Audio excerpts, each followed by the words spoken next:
بسم اللہ الرحمن الرحیم۔ السلام علیکم ورحمۃ اللہ وبرکاتہ۔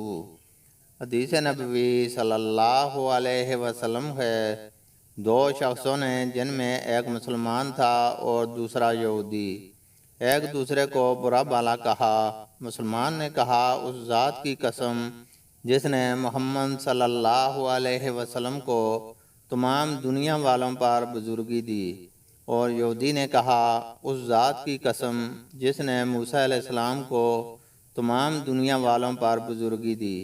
اس پر مسلمان نے ہاتھ اٹھا کر یہودی کے تماچا مارا۔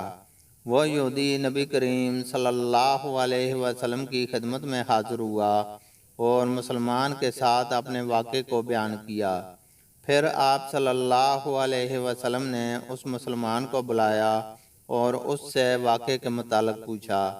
انہوں نے آپ صلی اللہ علیہ وسلم کو اس کی تفصیل بتا دی۔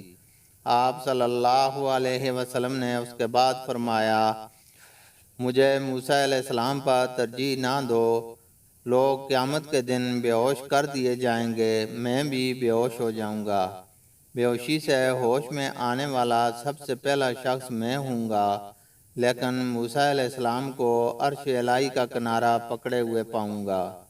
اب مجھے معلوم نہیں کہ موسیٰ علیہ السلام بھی بے ہوش ہونے والوں میں ہوں گے اور مجھ سے پہلے انہیں ہوش آ جائے گا، یا اللہ تعالیٰ نے ان کو ان لوگوں میں رکھا ہے جو بے ہوشی سے مستثنیٰ ہیں۔ اللہ تعالیٰ سے دعا ہے کہ وہ ہمیں قرآن اور حدیث کو سننے، سمجھنے اور اس پر عمل کرنے کی توفیق عطا فرمائے۔ آمین۔